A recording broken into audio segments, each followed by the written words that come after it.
Əziz anam, şirin sözlü ana,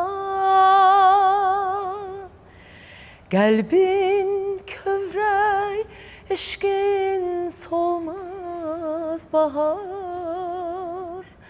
Gülər üzlü, qara gözlü anam,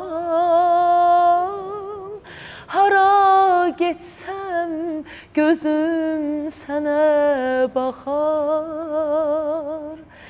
Lay lay dedin ana, lay lay dedin mənə, həyat verdin mənə əziz anam.